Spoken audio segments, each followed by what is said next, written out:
33장 1절로 13절까지 말씀 이제 한 절씩 저와 함께 교독하시겠습니다.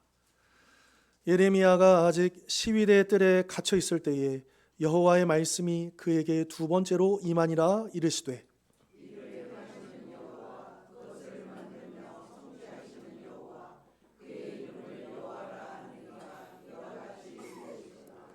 너는 내게 부르짖으라. 내가 네게 응답하겠고 내가 알지 못하는 크고 은밀한 일을 네게 보이리라.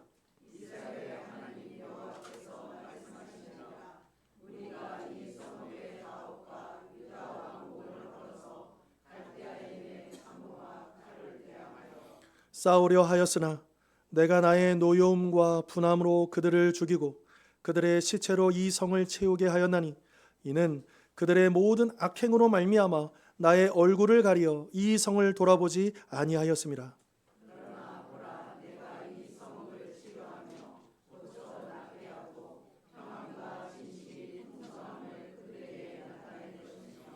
내가 유다의 포로와 이스라엘의 포로를 돌아오게 하여 그들을 처음과 같이 세울 것이며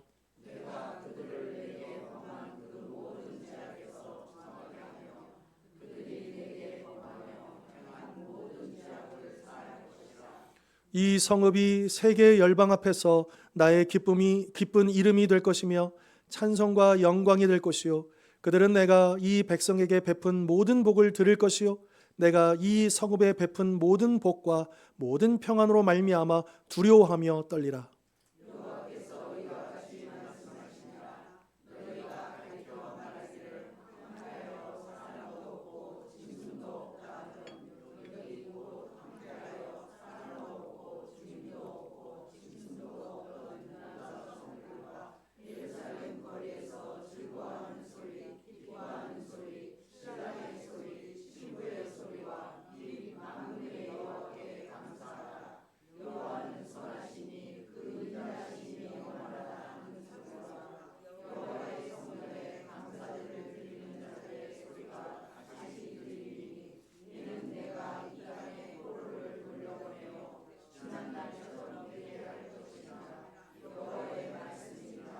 만군의 여호와께서 이와 같이 말씀하시니라.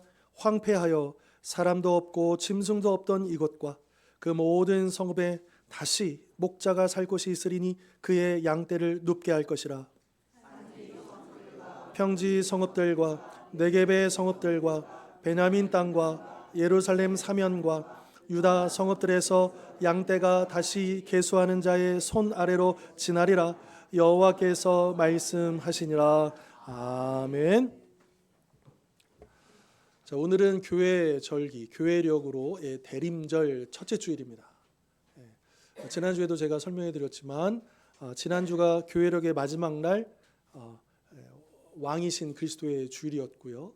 그리고 이제 교회력의 시작도 또 주님을 기다리는 그런 절기로 또 우리가 그렇게 출발을 하게 됩니다. 이제 교회에서도 간단하지만 또 트리를 하고 또 이제 현수막도 게시했는데 집에서도 각 가정에서도 작지만 그런 트리를 뭐 이거 장식 하나 가지고 그게 아니고 의미가 있는 겁니다.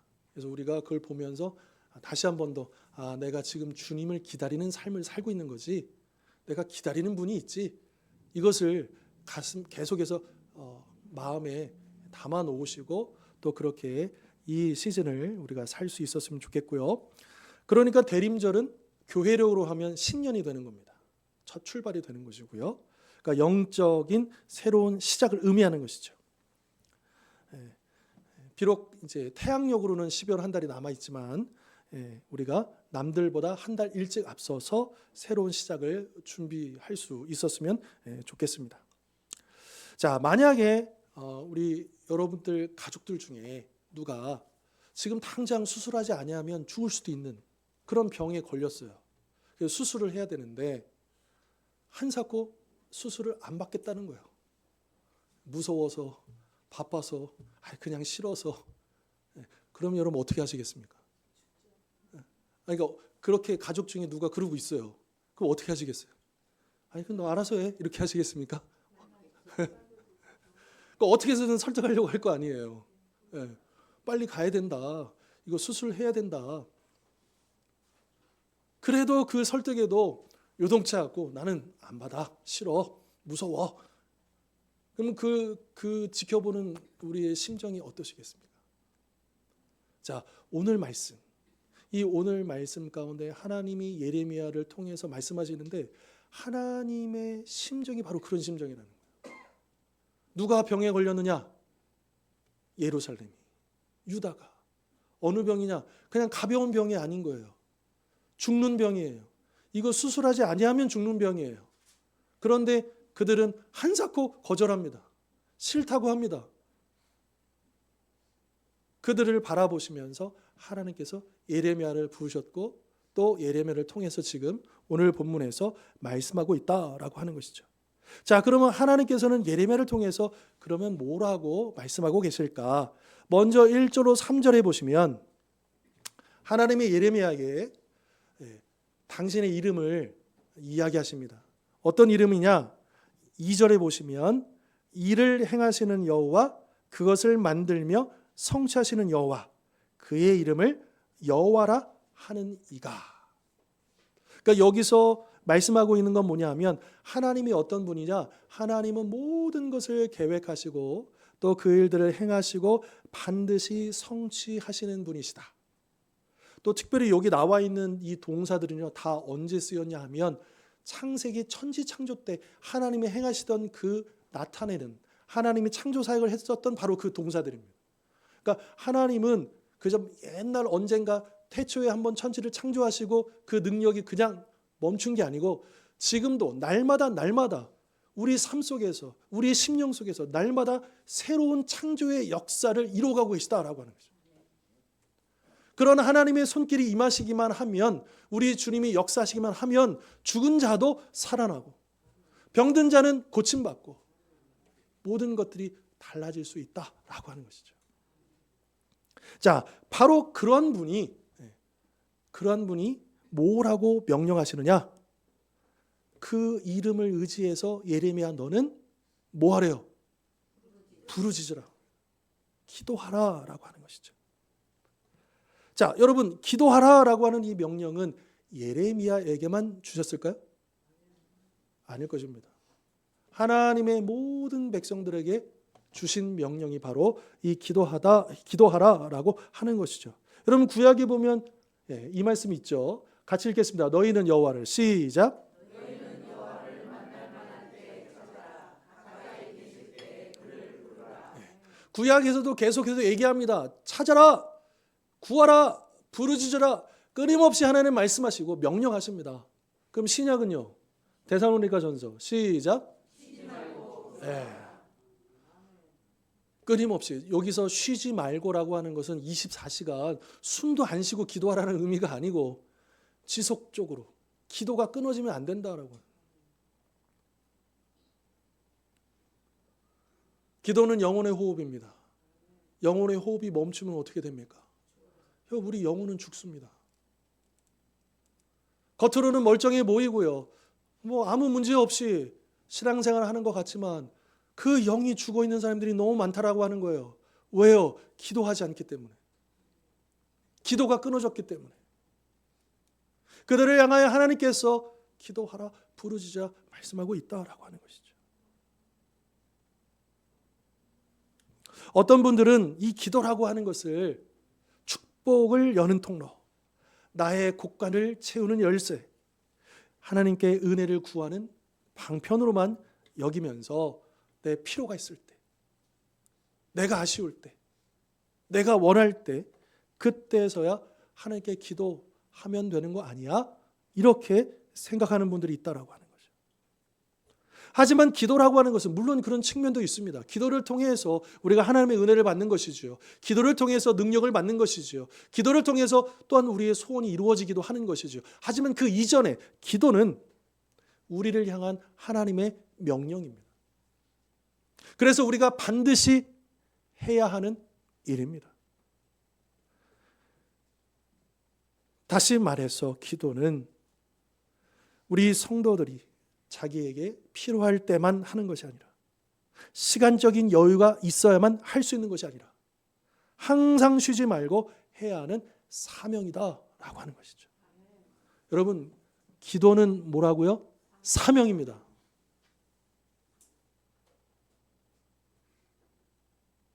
이제 기도는 해도 되고 못하면 어쩔 수 없는 게 아닙니다. 기도는 사명입니다. 우리 모두에게 주어진 사명입니다.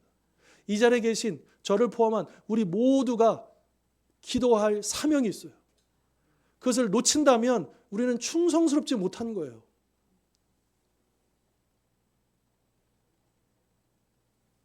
그렇다면 왜 하나님께서 우리에게 이렇게 기도하라고 명령하실까? 또 왜 기도의 사명을 주셨을까? 여러분, 하나님이 우리가 기도하지 아니하면 우리의 필요를 모르십니까? 우리 상황을 모르십니까? 그런데도 왜 기도하라고 하실까요? 하나님이 몰라서가 아니라 하나님께서 우리가 그 기도를 통해서 하나님이 하시는 그 일들에 동참하기를 원하시는 거예요. 그러니까 하나님은 우리를 단지 사역의 대상으로만 여기시는 게 아니고 그 사역의 동력자로 여기신다. 여러분, 이게 얼마나 영광스러운 일입니까? 너네들 부족하니까, 연약하니까 그냥 있어, 내가 알아서 할게, 이게 아니고요. 우리로 하여금 기도하게 하심으로 하나님의 그 일에 동참하게 하시고, 여러분, 기도를 통해서요, 우리가 나 자신과 우리의 가정은 물론 이 나라와 이 민족, 저 세계 열방까지 우리가 품고 하나님 나라의 역사에 동참할 수 있다라고 하는 것이죠. 여러분, 뭐 신문이나 방송이나 뉴스를 보시면서 그거 다 기도 제목이에요. 우리가 그거 보면서 아유, 어떻게 하나, 아, 요즘 세상이 이래, 아, 우리나라가 이 모양 이 꼴이야. 이거는 안 믿는 사람들도 하는 일이에요. 근데 우리 믿는 사람들은 뭐 해야 되느냐? 아, 이게 기도 제목이구나. 이거 가지고 기도하라고 하시는 거구나. 그게 우리에게 주어진 사명이다라고 하는 것이죠. 또한 기도는요, 하나님을 향한 믿음의 표현입니다. 그 사람의 믿음이 어떠한가 뭘 보면 알 수 있어요? 기도를 보면 알 수 있는 거예요. 왜냐하면 기도라고 하는 것은 하나님을 신뢰하지 않으면 할 수 없는 것이거든요. 결국 기도는 믿음의 문제다. 그래서 많은 성도들이 기도하지 않는 것은 시간이 없어서가 아닙니다. 바빠서가 아닙니다. 기도할 줄 몰라서가 아닙니다. 뭐가 없어서요? 믿음이 없어서요. 마음이 없어서다라고 하는 것이죠. 물론 몸과 마음이 피곤하고 지쳐 있거나 영적으로 죽어 있어서 혹은 또 잠들어 있어서 기도하지 못하는 경우도 있을 것입니다. 하지만 그 어떤 상황, 어떤 경우라도 우리가 기도의 사명을 감당하는 데 있어서 변명이나 핑계가 될 수 없다라고 하는 것이죠. 여러분, 사무엘이 자기의 평생도록 사역을 다 끝내고 사울 왕을 딱 세운 다음에 은퇴하잖아요. 미스바 광장에 모여서 그 이스라엘 백성들에게 은퇴식을 하면서 사울이 뭐라고 하느냐? 나는 너희를 위하여 기도하기를 쉬는 죄를 여호와 앞에 결단코 범하지 아니하고. 여러분, 이게 뭐냐면 사무엘이 평생토록 주일을 감당할 때 가장 중요했던 일이 뭐라고 하는 거예요? 기도였다라고 하는 거예요. 여러분, 기도하지 않는 것이 죄라고 말하면 여러분 그게 수긍이 되시고 또 그게 받아들여지십니까? 우리 주님은 내가 기도하지 못하는 거 다 아시는데 뭐. 여러분, 기도하지 않은 것에 대한 어떤 핑계도 어떤 변명도 있을 수가 없다라고 하는 거예요. 기도하지 않는 것은 죄입니다. 물론 기도는 여러 가지 방법이 있습니다. 개인적으로도 할 수 있고 합심해서 할 수도 있고 또 골방에서 할 수도 있고 또 예배당에서 함께 할 수 있고 아무튼 어떤 방식이든 여러분, 우리 기도하지 않는 것은 죄라고 하는 것이죠. 왜요? 그게 사명이니까. 그 사명을 감당하지 않는 것은 죄입니다. 하나님께서 우리 성도님들을 이곳 우리 주원교회로 부르시고 또 이곳에서 우리에게 맡겨주신 사명도 바로 기도의 사명인 줄 믿습니다. 여러분, 기도의 사명은요, 누구나 할 수 있어요. 능력이 많든지 적든지, 건강이 좋든지 나쁘든지, 은사가 많든지 적든지, 마음만 있으면, 믿음만 있으면 할 수 있는 것이 기도입니다. 여러분, 기도 쉬는 죄를 범하지 않으시기를 바랍니다. 이 기도하라고 하는 하나님의 명령에 순종해서 기도의 사명을 날마다 충성스럽게 감당해 나가실 수 있기를 바랍니다. 자, 3절 다시 한번 보십시다. 하나님께서 예레미야에게 기도하라 명령만 하시는 게 아니에요. 하나님이 명령은 하나님의 뜻이고요. 그런데 그 명령과 뜻은 물론 궁극적으로는 하나님을 위한 것이지만, 하나님의 영광을 위한 것이지만, 그러나 1차적으로는 누구를 위한 것이냐? 우리를 위한 거예요. 하나님이 지금 나에게 기도하라고 하는 것은 나를 위해서 명령하시는 거예요. 그 뜻을 이야기하시는 거예요. 그래서 예레미야에게 뭐라고 하시냐? 약속을 주셔요. 뭐라? 부르짖으면 반드시 응답하겠다. 여러분, 어느 부모가 사랑하는 자녀의 소원을 외면하겠습니까? 아빠, 나 이거 먹고 싶어요. 아빠, 나 이거 가지고 싶어요. 아빠, 나 이게 필요해요. 그러면 육신의 아빠도 그거 지나칠 수 없잖아요. 당장 내가 그거 해결해 주지 못하더라도 그게 가슴에 남아있죠. 기억해요. 그리고 상황이 되면 해줍니다. 절대로 사랑하는 자녀의 소원을, 간구를 외면하는 아버지는 없어요. 그럼 우리 하나님 아버지는요? 여러분, 우리 당신의 그 자녀들이 부르짖고 기도하고 간구하는 그 모든 것들을 과연 외면하실까요? 하나님 절대로 그걸 외면하실 수가 없어요. 왜? 우리 하나님은 사랑의 하나님이시기 때문에. 우리를 얼마나 사랑하셨으면 당신을 내어주셨잖아요. 당신의 독생자를 내어주셨잖아요.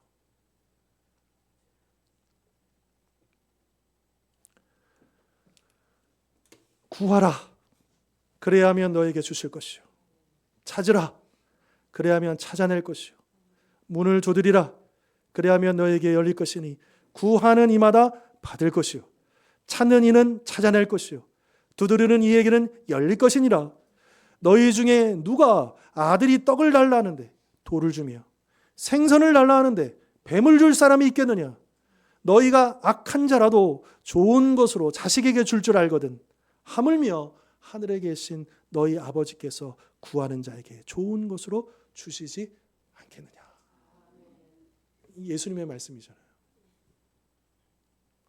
이 세상에 아무리 악한 아버지라도 좋은 것으로 자식에게 줄 아는데 하물며 하늘에 계신 우리 아버지께서 구하는 당신의 백성들이 얼마나 좋은 것으로 주시겠습니까? 이 같은 본문인데 누가복음에서는 가장 좋은 것이라고 된 것을 뭐라고 바꿔서 번역했냐면 성령을 주시지 않겠느냐 이렇게 되어 있어요. 그러니까 우리에게 가장 좋은 것 중에 최고는 뭐라는 거예요? 성령. 그런데 이렇게 하나님께서 구해, 부르짖어, 기도하면 내가 반드시 응답할게 이렇게 약속하셨다고 해서 그럼 우리가 아무거나 다 구해도 되는 것은 아닐 것입니다. 왜냐하면 잘못 구하면 받을 수 없기 때문이죠. 그래서 야고보서에서 뭐라 그래요? 구하여도 받지 못하는 이유가 뭐래요?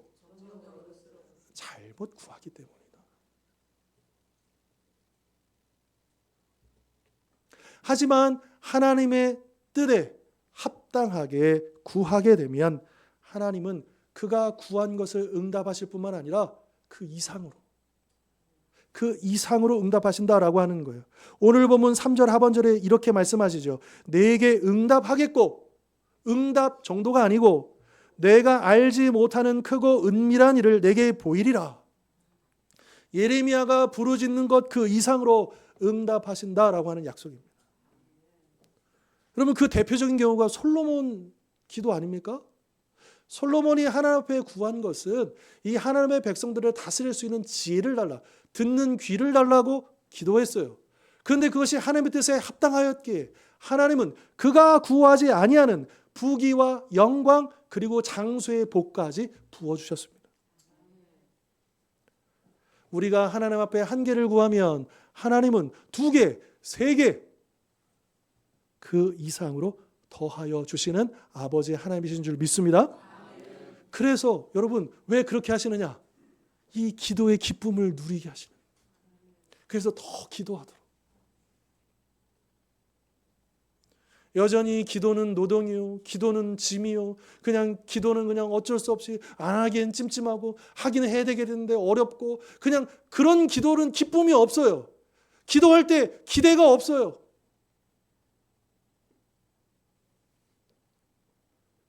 그러나 그 기도 가운데 하나님께서 응답해 주시는 그 응답을 하나, 둘 경험하다 보면 어때요? 기도가 제가 캠퍼스 때 그 선교단체에서 이제 대표를 맡은 적이 있는데 이제 캠퍼스에서 모임이 끝나고 이제 같이 이제 철야기도 하러 이제 한 10명, 20명 막 이렇게 같이 이제 버스를 타고 갈아타고 이제 가야 돼요. 이제 그 장소로 모임의 장소로 가야 되는데 거기 가는 버스 노선이 하나예요. 그러니까 그걸 놓치면 이제 또 한참 기다려야 되는 거예요. 그래서 이제 대부분 제 후배들이니까 제가 이제 그들 이끌고 이제 버스 정류장에 딱 가는데 버스가 딱 지나가는 거예요. 그래서 어떻게 했냐면 야 얘들아 모여 그래가지고 그 당시에 우리 그런 문화가 있었어요. 서로 모여가지고 우리 기도하자. 하나님 저희들 저 모임에 늦으면 안 되는데요. 버스를 빨리 보냈어요. 그래가지고 후배들과 같이 둥그렇게 모여가지고 그 버스장에 모여가지고 기도 이렇게 많이 했었거든요. 언젠가는 기도하는데 버스가 지나가 버렸어요. 너무 빨리 보내주셔가지고. 여러분 하나님은 그런 분이십니다. 하나님은 그렇게 기도한 걸 기뻐하셔요. 너무너무 행복하게 보시는 거예요. 여러분 기도는 신세를 한탄하는 시간이 아닙니다. 물론 그런 면이 없지 않아 있죠. 하나님 저 이렇게 왔어요. 아시지요? 참 제 삶이 이렇습니다. 제 지금 영적인 상태가 이렇습니다. 그렇게 주 앞에 토로할 수밖에 없는 우리의 그런 면이 없지 않아 있어요. 그러나 하나님은 그렇게 바라보시는 게 아니에요. 아, 또 왔구나.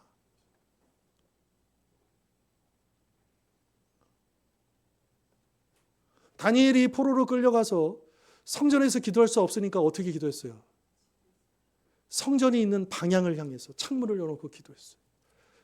그것도 받아주십니다.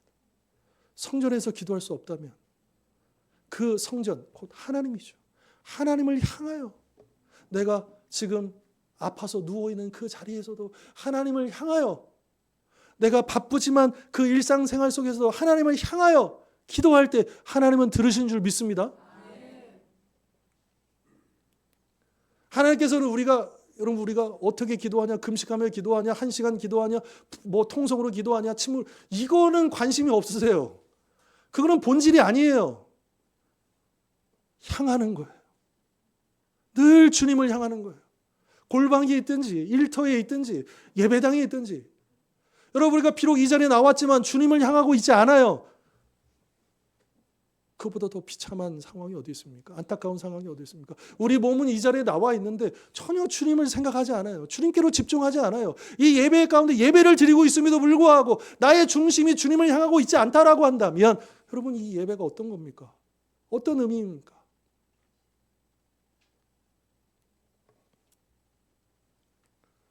하나님은 당신을 향하는 우리의 마음을 그리고 당신 앞으로 나오는 우리의 모습을 기뻐하십니다. 그리고 우리가 하나만 구할지라도 기쁨으로 2개, 3개 더 부어주신 줄 믿습니다. 그래서 우리가 기도하되 하나님 뜻 안에서 먼저 그의 나라와 그 의를 구하면서 복음을 위해 기도하면서 내가 구하지 못한 것까지도 더하여 주시는 하나 구했지만 2개, 3개를 더해 주시는 그 응답의 기쁨과 은혜를 풍성히 경험하실 수 있기를 바랍니다. 자, 그렇다면 오늘 본문에서 하나님이 예레미야에게 너가 알지 못하는 크고 비밀한 일을 보여주겠다라고 했잖아요. 그러면 구체적으로 그가 알지 못했던 유다 백성들이 알지 못했던 크고 비밀한 일은 무엇이겠는가? 그것은 바로 유다와 예루살렘의 치유와 회복이었습니다. 이 당시에 예레미야 이 당시에 어떤 상황이냐? 지금 바벨론이 쳐들어왔는데 이 수도인 예루살렘을 제외하고 나머지는 다 끝났어요. 다 점령당했어요. 그리고 지금 이 33장 이 기점으로는 이미 예루살렘이 포위된 지가 1년이 지났어요. 그래서 이 바벨론에서는 이 천혜의 요새 예루살렘을 치려고, 이 예루살렘은 쉽게 칠 수가 없거든요. 삼면이 낭떠러지고 절벽이기 때문에 이 북쪽만 칠 수 있는데 그것도 견고한 요새가 있기 때문에 쉽게 칠 수가 없는 거죠. 그러니까 어떻게 하느냐? 토성을 쌓아요. 이 성벽 높이만큼. 그래가지고 이제 여기서 이제 공격을 하는 거죠. 계속 이제 공성전이 벌어지고 있는 그런 가운데 있는 겁니다. 그러니까 이제 시간 문제일 뿐 예루살렘이 정복당하고 멸망당하는 것은 기정사실이에요. 끝난 거죠, 사실은. 그래서 5절 보실까요? 5절. 내가 나의 노여움과 분함으로 그들을 죽이고 그들의 시체로 이 성을 채우게 하였나니 이는 그들의 모든 악행으로 말미암아 나의 얼굴을 가리어 이 성을 돌아보지 아니하였습니다. 하나님이 이미 바벨론 군대를 통해서 이 유다의 죄악을 심판하기로 작정하신 거예요. 그런데 바로 여기에 이 심판, 징계, 멸망, 여기에 예레미야와 유다 백성들이 알지 못하는 크고 은밀한 일, 즉 하나님의 계획이 담겨 있었다라고 하는 거죠. 지금 하나님께서 바벨론 군대, 무시무시한 군대를 통해 가지고 예루살렘을 지금 멸망시키려 하시는 이 계획 속에는 뭐가 있느냐? 이 유다를 완전히 끝장내시려고 하는 게 아니라 그 유다, 그 영혼 뿌리 속에 있는 암세포와 같은 그 악행을 끄집어내시고 도려내시려고 하는, 그래서 그 유다를, 예루살렘을 다시 살리고자 하시는, 그를 치우고자 하시는, 그를 고치고자 하시는 그런 계획이 있으셨다라고 하는 겁니다. 물론 이스라엘 백성들은 모르죠. 그냥 왜 우리를 죽이시나? 왜 우리를 아프게 하시나? 왜 우리를 힘들게 하시나? 왜 이런 고난을 주시나? 왜 이 고통을 주시나? 우리는 그렇게 생각하죠. 그런데 거기에는 하나님의 우리가 알지 못하는 비밀이 담겨져 있었다라고 하는 것입니다. 그러니까 이 계획을 알지 못하면 이 유다 백성들이 어떻게 했느냐? 4절 보시면요. 이 성읍의 가옥과 유다 왕궁을 헐어서 갈대아인의 참호와 칼을 대항하여 싸우려 하였으나. 그러니까 집에 있는 뭐 우리로 치면 기와 벽돌 다 가져다가, 왕궁 뭐 벽돌 다 가져다가 다 견고하게 쌓는 거예요. 싸우려고. 이게 얼마나 헛된 일입니까? 여러분, 고집 피우면 누가 손해예요? 내가 손해입니다. 매를 버는 거예요. 예레미야는 이미 이 예레미야서 초반부터 빨리 항복하라고, 더 크게 혼나기 전에, 더 많은 사람들이 죽기 전에 빨리 항복하라고, 바벨론에게 항복하는 것이 하나님의 뜻이라고 계속 외쳤어요. 그런데 이게 왕과 백성들이 들어요, 안 들어요? 그 메시지를 좋아해요, 싫어해요? 그래서 오늘 본문에도 보면 1절에 예레미야가 시위대 뜰, 왕의 경호부대 그 뜰 안에 갇혀 있잖아요. 감옥에 갇혀 있잖아요. 왜 갇혀 있느냐? 듣기 싫은 말, 물론 그것은 하나님의 뜻인데, 하나님이 전하라고 한 말씀인데 안 받아들여요. 고집 피우고 싸우겠다는 거예요. 대항해 보겠다는 거예요. 이건 지는 싸움인데, 말도 안 되는데 그렇게 계속 고집 피우면서, 그러니까 하나님의 뜻을 모르니까 그냥 이겨보겠다고, 혹시나 이런 마음에 계속해서 그렇게 대항하고 싸우려 하였다라고 하는 것입니다. 하지만 하나님은 궁극적으로 그들을 파괴하려고 하신 것이 아니라 그들 가운데 있는 암세포처럼 퍼져 있는 악행을 모두 제거하는 대수술을 하려고 하셨다라고 하는 거죠. 왜냐하면 하나님께서 그렇게 해서라도, 그렇게 파괴하지 않고서는 대수술을 단행하지 않고서는 치료가 되지 않을 정도로 이미 유다와 예루살렘은 아주 심각하게 타락하고 부패하고 썩어 있었기 때문이다 라고 하는 것입니다. 이처럼 유다와 예루살렘을 철저히 파괴하신 하나님의 목적은 예레미야서 28장 11절의 말씀처럼 재앙이 아니요 평안이요 미래와 희망을 주시는 것이었다라고 하는 것입니다. 자, 그래서 6절 이하에 보시면 하나님이 그들의 수술을 끝내신 다음에 어떻게 하실 것이냐, 어떻게 하실 것이라는 예언이 쭉 나와요. 그래서 6절 이하에 보시면 이런 표현들 나옵니다. 6절 치료하며 고쳐 낫게 하고, 7절 돌아오게 하여 처음과 같이 세울 것이며, 8절 모든 죄악을 사할 것이라, 9절 하나님의 기쁜 이름이 될 것이며 찬송과 영광이 될 것이요, 11절 즐거워하는 소리, 기뻐하는 소리, 감사와 찬양 그리고 예배의 소리가 다시 들리리니, 12절 다시 살 곳이 있으리니, 13절 양떼가 다시 계수하는 자의 손 아래로 지나리라.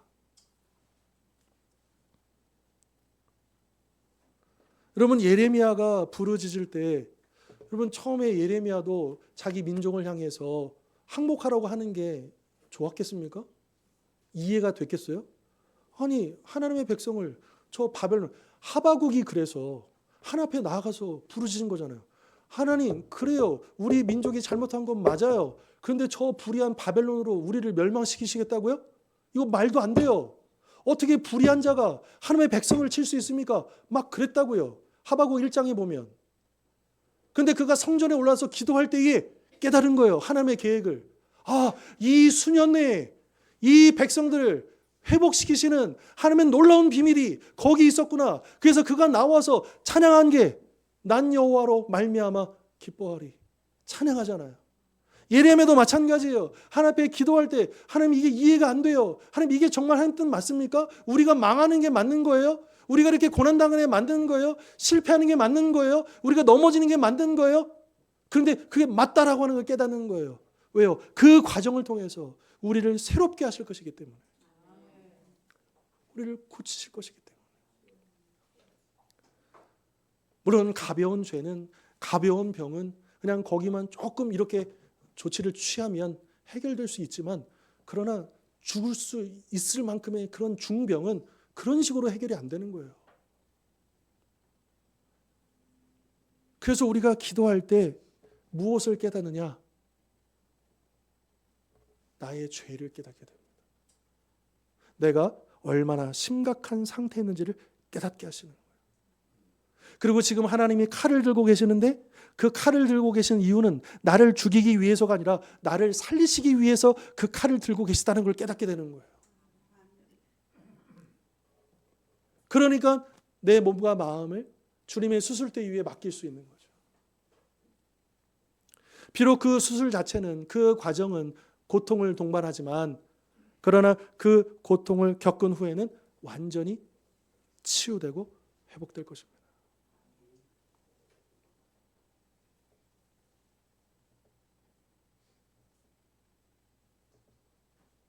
제가 우리 교회 개척하기 전에 한 달 정도 이제 한 달 전에 제가 이제 오랫동안 이제 목을 이제 잘못 써서 그랬겠죠. 그래서 목에 이제 성대가 이렇게 하면서 소리를 내는 거잖아요.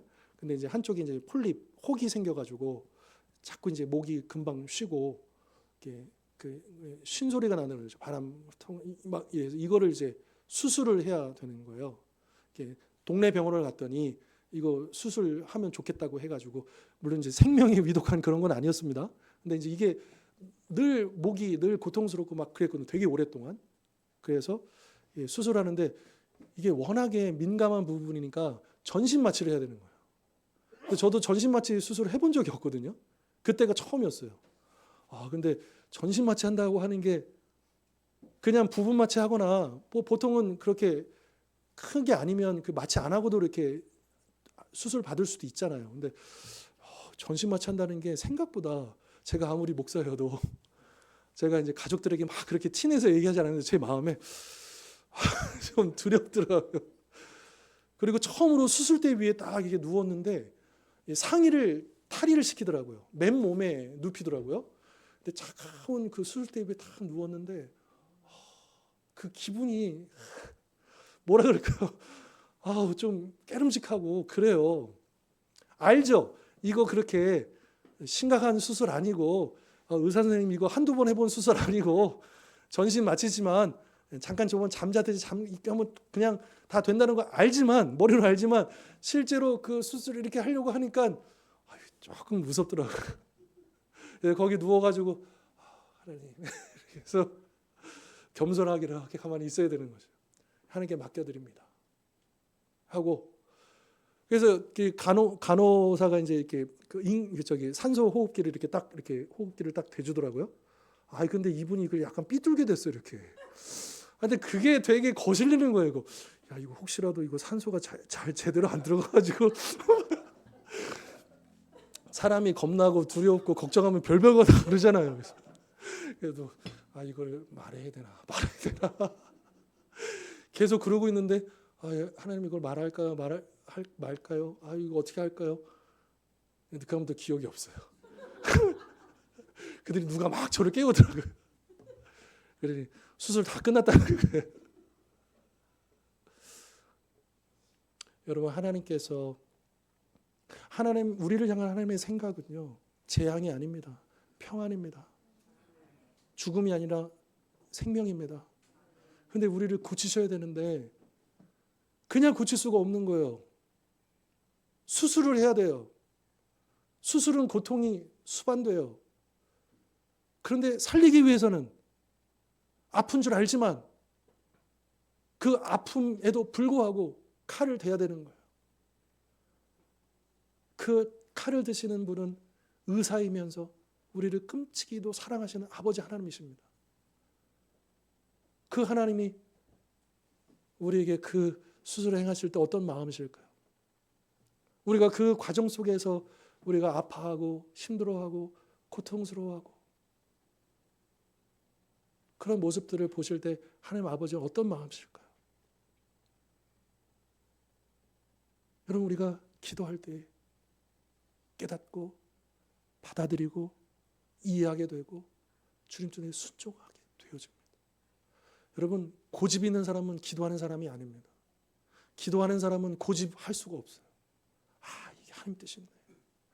여러분 처음에는 내 뜻대로 나아갔다가 기도가 끝나면 하나님 뜻대로 바뀌어져서 여러분 기도는 하나님의 마음을 바꾸게 하는 시간이 아니라 누구의 마음을 바꾸는 시간이에요. 내 마음을 바꾸는 시간이에요. 기도하면 기도할수록 내 욕심이 더 커지고 기도하면 기도할수록 내 계획이 더 분명해지고 기도하면 기도할수록 내 확신이 더 커진다면 그건 잘못 기도한 거예요.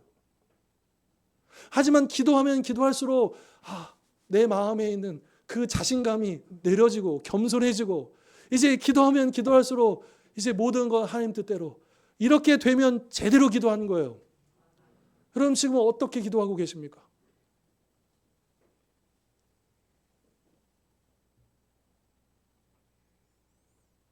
우리가 올해 고3 수험생들을 위해서 기도하잖아요. 저희 첫째가 고3 수험생이잖아요. 그러니까 기도를 해야 되는데 하나님 합격입니다. 아셨죠? 그래도 명색이 목사 딸인데 이거 합격 안 되면 이거 안 되죠. 제가 그렇게 기도했을까요? 물론 그런 마음이 없었다는 건 아니에요. 그러나 하나님 앞에 기도할 때 하나님 어느 학교든 하나님께 맡겨드립니다. 하나님 아시잖아요. 이 아이가 어떻게 준비했고 어떻게 달려왔고 어떤 꿈을 꾸고 있는지 또 어떤 길로 가는 게 가장 최선일지 저는 몰라요. 물론 제가 생각할 때는 여기가 아닐까 이런 생각도 들지만 하나님 이 아이의 미래는 저보다 하나님이 더 잘가고 계시고 하나님이 이끄실 거잖아요. 저 하나님께 맡겨드립니다. 그리고 어떤 결과이든지 그것을 하나님 뜻인 줄 믿고 받아들일 수 있는 믿음을 우리 가족에게 무엇보다 우리 아이에게 주십시오. 물론 하나님 그 학교 합격 주십시오. 이렇게 기도하는 게 틀렸다는 거 아니에요. 그러나 아마 우리 성도님들도 기도하시면서 아셨겠지만 그런 기도가 안 나와요. 하나님 앞에 기도하게 되면 하면 할수록 하나님이 해주시고 하나님이 가장 좋은 것을 주실 텐데 내가 뭐 때문에 벌써 계산하고 있고 이렇게 해달라고 해야 되지? 하나님, 이 아이가 어느 학교를 가든 무슨 공부를 하든 내가 구할 것은 이 아이가 하나님의 영광을 위해서 어제 하나님의 그 기쁘신 그 길을 달려가게 해달라고 그것을 내가 구해야지. 어느 길로 가야 되고 무엇을 해야 되고 이걸 내가 구할 바는 아니겠구나. 그럼 그게 맞는 기도 아닙니까?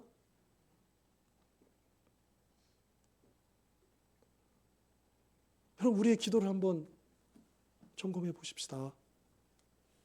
우리의 피로도 있고 우리의 여러 가지 긴급한 상황들도 있고 나의 형편과 처지도 다 있습니다. 하나님 모르실까요? 하십니다. 하셔요. 그러나 마태복음 6장에서 예수님께서 강조하셨던 것은 그건 이방인들도 구하는 거 아니냐. 믿지 않는 사람들도 다 구하는. 그래서 다 어디 가가지고 빌고 있고 어디 가서 정성을 들이고 다 그런 거 아닙니까? 근데 우리는 달라야죠.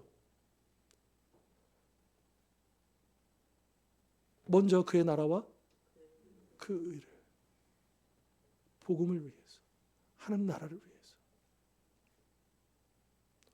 주님, 어떤 자리도 좋습니다. 어떤 직분도 좋습니다. 어떤 직업도 좋습니다. 저도 20대 때 훈련 받으면서 그 대학생 때 하나님께 기도하면서 하나님, 제가 빵 장사를 해도 좋고 샐러리맨이 해도 좋고 뭘 해도 좋습니다. 하나님 나라 꿈을 놓치지 않고 평생토록 주를 위해 헌신하게 해주십시오. 뭐가 부끄럽겠습니까? 그 어떤 일을 하든지 이 세상에 이름이 알려지지 않아도 좋습니다. 나의 인생의 가장 중요한 이 청년의 때를 하나님 앞에 온전히 드리오니 이제 받아주시고 내 남은 인생을 하나님이 원하시는 곳에 세워주십시오. 하나님 원하는 곳에 나를 들어서 사용해 주십시오. 그렇게 기도하다 보니까 여기까지 온 거예요. 제가 계획표를 써가지고 하나님, 제가 계획을 이렇게 세우는데 사인해 주십시오. 그래서 온 게 아니고 하나님 앞에 백지를 드리고 하나님 써주시는 대로 제가 거기에 순종해서 나아갈 수 있는 믿음을 주십시오. 여러분, 그런 기도가 합당한 기도인 줄 믿습니다. 여러분, 그러면 하나님은 구하지 않은 것까지 주셔야 안 주셔요? 네. 이루 말할 수 없이 주십니다. 이루 말할 수 없이 주십니다. 내가 계획했던 것보다, 내가 구했던 것보다 너무나도 정확하게 주시되 넘치도록, 흘러 넘치도록 주신 줄 믿습니다. 혹시 내 안에 심각한 영적인 병이 있다는 것을 알면서도 계속해서 수술을 미루고 계십니까? 하나님이 내 마음을 계속 두드리시는데도 애써 외면하고 계십니까?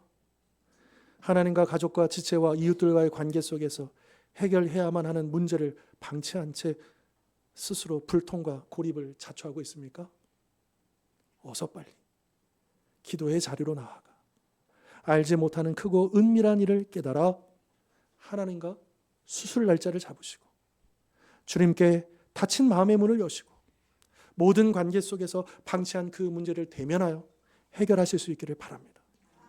오늘 주신 이 말씀들처럼 언제 어디서나 기도의 사명을 충성스럽게 감당하고 합당한 기도로 구한 것 이상으로 응답받으며 기도 가운데 크고 은밀한 하나님의 뜻을 깨달아 치유되고 회복되는 우리 모든 성도님들, 우리 모든 가정들 되실 수 있기를 주님의 이름으로 축원합니다. 기도하겠습니다.